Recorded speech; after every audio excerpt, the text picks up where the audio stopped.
ব্রাজিলের চূড়ান্ত স্কোয়াডে কে কে থাকছে?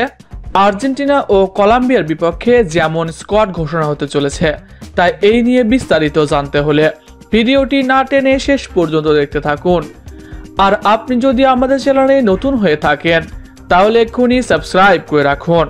আর ইতিমধ্যে সাবস্ক্রাইব করে থাকলে আপনাকে অসংখ্য ধন্যবাদ। 2025 সালে প্রথমবারের মতো হলুদ জার্সিতে মাঠে নামবে ব্রাজিল। বিশ্বকাপ বাছাই নিজেদের মার্চের উইন্ডোতে আর্জেন্টিনা ও কলম্বিয়ার বিপক্ষে খেলবে সেলেসাওরা। বিশ্বকাপ বাছাই নিজেদের অবস্থান এখন 5 নম্বরে। এখান থেকেও সরাসরি বিশ্বকাপ খেলতে পারবে ব্রাজিল। তবে নিজেদের অবস্থান আরও শক্তি করতে চায় নেইমারের দলটি। তাই তো 2025 সালে দারুণ একটা দল নিয়ে মাঠে নামতে চলেছে ব্রাজিল, যে দলটার জন্য অপেক্ষা করছে ব্রাজিল ভক্তরা। যেমন ভাবে চেয়েছিল ভক্তরা, ঠিক তেমন ভাবেই হয়তোবা এইবার দলটা ঘোষণা করতে পারে দরিভাল জুনিয়র। আসন্ন যে স্কোয়াড দেওয়া হতে পারে এটাতে কোনো বিতর্ক থাকবে না বলে জানিয়েছে দরিভাল জুনিয়র।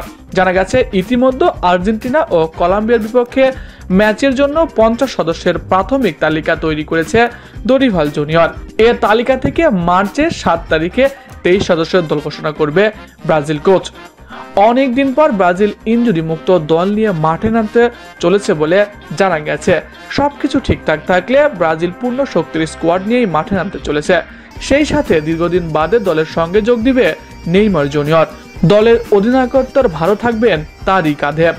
এর সাথে প্রতিপক্ষকে কাঁপিয়ে দিতে ভিনি, রদ্রিগো, রাফিনহার মতো তারকারা তো রয়েছেই। ইনজুরি কাটিয়ে আবারও দলের সঙ্গে যোগ দিচ্ছেন দলের প্রধান গোলকিপার অ্যালিসন বেকার। ডিফেন্ডার হিসেবে থাকছেন গ্যাব্রিয়েল ম্যাগালাইস, মার্কিনহোস, ভিনিসিয়াস, গার্সন ও ভ্যান্ডারসনের মতো তারকারা। গুঞ্জন শোনা যাচ্ছে এই দলে থাকতে পারে অ্যান্টোনিও, তবে এখনো এই নিয়ে সঠিক তথ্য পাওয়া যায়নি। এমনকি দলে জায়গা পেতে পারে রিচার্লিসনও। দীর্ঘদিন বাদে আবারও ব্রাজিল দলে ফিরছে এনরিক্স। এছাড়া স্কোয়াডে থাকবেন এস্তেবা উইলিয়ামস, লুইস হেনরি, পেদ্রো ও সাবিনার মতো তারকা ফুটবলাররা। প্রিয় দর্শক, আপনি কোন কোন খেলোয়াড়কে আর্জেন্টিনা ও কলম্বিয়ার বিপক্ষে স্কোয়াডে দেখতে চান? কমেন্ট করে জানাতে পারেন আপনার মতামত। এছাড়াও খেলাধুলার সকল খবর সবার আগে পেতে হলে আমাদের চ্যানেলটি সাবস্ক্রাইব করতে ভুলবেন না। ধন্যবাদ সবাইকে।